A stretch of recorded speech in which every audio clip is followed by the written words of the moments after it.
Bonjour à tous et bienvenue sur la Minute Dialyse, la chaîne de podcast dédiée à la dialyse péritonéale et à l'hémodialyse.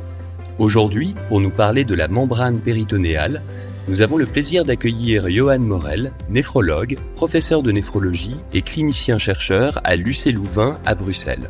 Professeur Morel, bonjour. Bonjour à vous. Professeur Morel, vous êtes membre du comité exécutif de l'ISPD, la Société internationale de dialyse péritonéale, et co-auteur des récentes recommandations de cette société savante sur l'évaluation de la membrane péritonéale.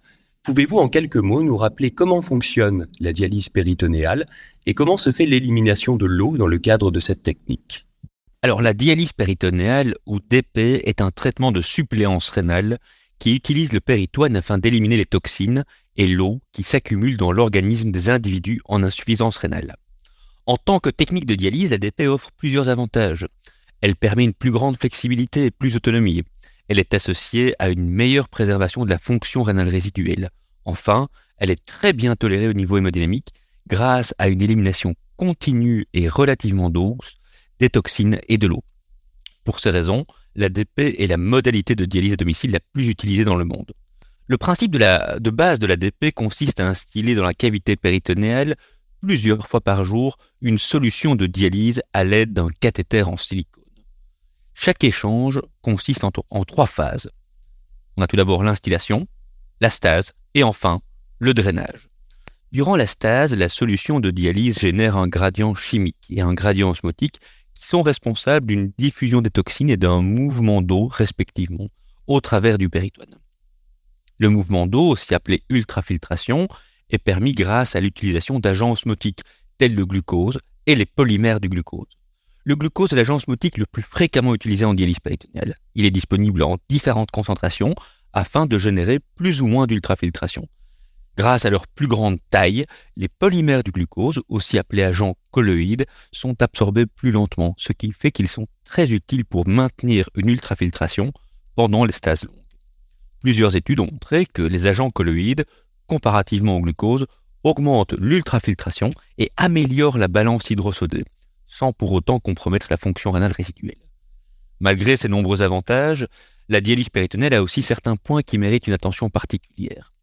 Parmi ceux-ci, la rétention hydrosodée est très fréquente en dialyse péritonéale, avec plus de la moitié des patients qui, malgré leur dialyse, ont un certain degré de surcharge volémique et un quart d'entre eux qui sont en hypervolémie sévère. Cette surcharge hydrosodée est directement associée à une mortalité accrue et à d'autres complications, notamment cardiovasculaires. Alors plusieurs facteurs peuvent contribuer à cet excès d'eau et de sel dans l'organisme des patients en dialyse péritonéale. 1. Des apports alimentaires excessifs. 2. Une perte de la fonction rénale résiduelle. 3. Une dysfonction du cathéter ou d'autres problèmes mécaniques. Et enfin 4. Une membrane péritonéale qui ne fonctionne pas correctement ou une prescription de dialyse qui n'est pas adaptée aux caractéristiques de la membrane du patient. En conséquence, une dialyse de qualité nécessite une membrane péritonéale qui fonctionne correctement et une prescription individualisée, adaptée à la fois aux caractéristiques de la membrane et aux besoins de chaque individu, notamment en termes de balance volémique. Comment définiriez-vous ce qu'est la membrane péritonéale et quelles sont ses caractéristiques ?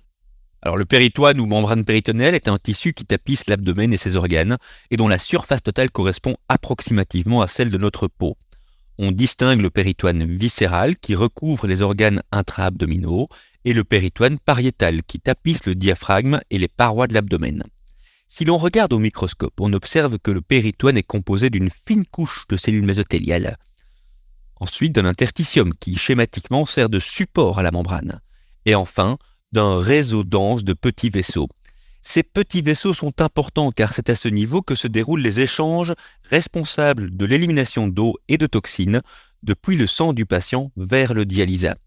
Ces échanges au travers de l'endothélium des petits vaisseaux, de l'endothélium microvasculaire, se font par diffusion, osmose et convection, et 3 types de pores de différentes tailles ont été prédits pour expliquer le transport péritonéal pendant la DP.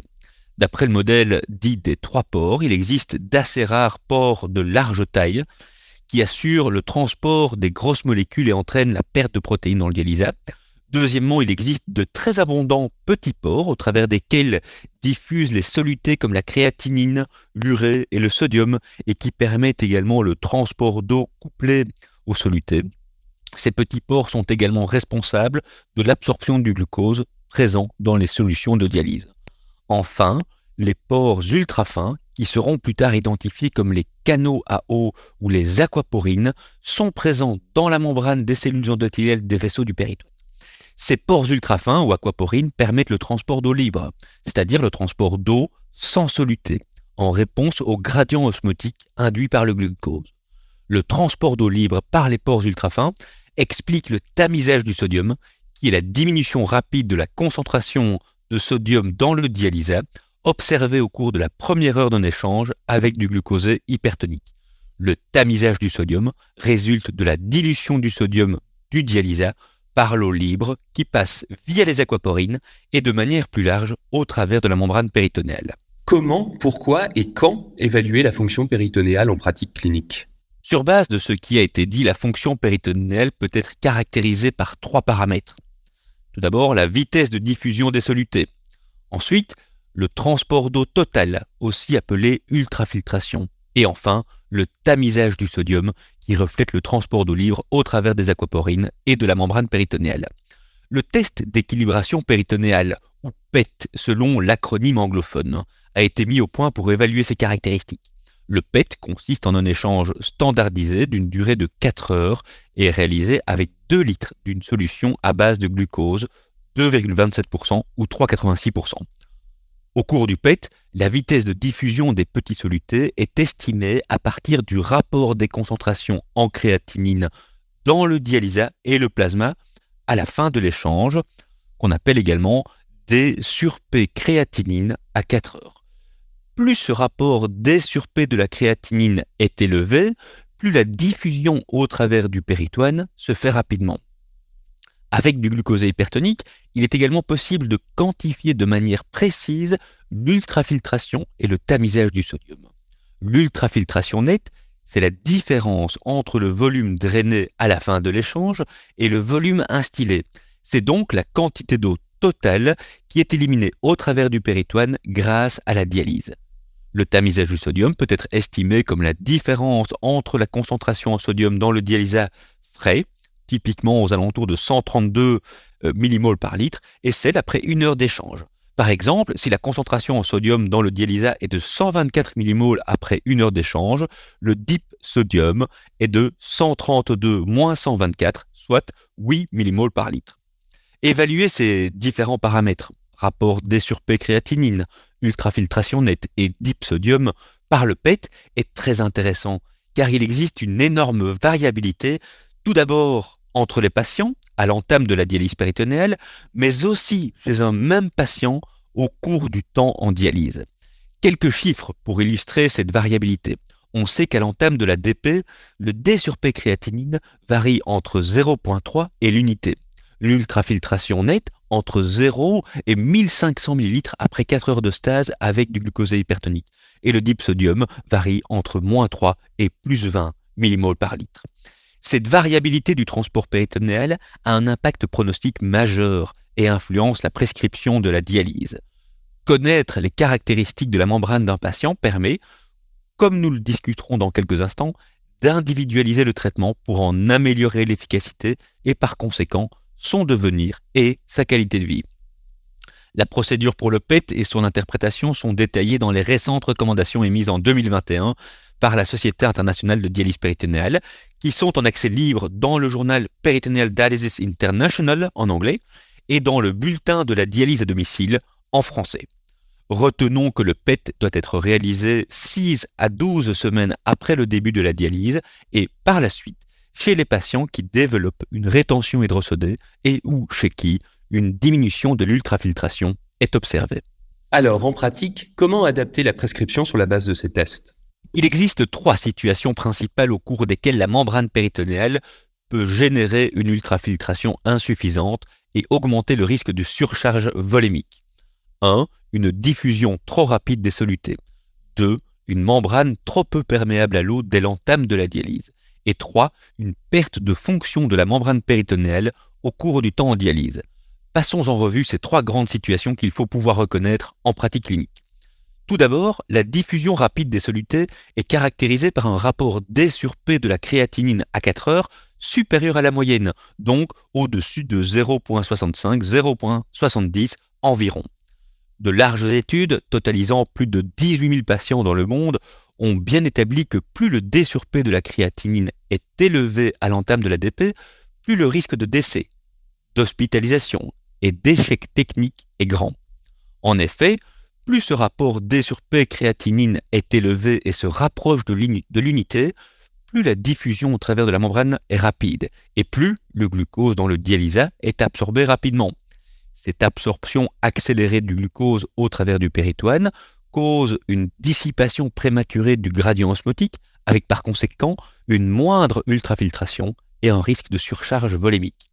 Chez les patients avec une diffusion rapide des solutés, l'utilisation de cycles plus courts pour les échanges avec le glucose, combinée à la prescription d'agents colloïdes pour les échanges longs, est associée à une réduction du risque de complications, comme cela a été montré dans plusieurs cohortes.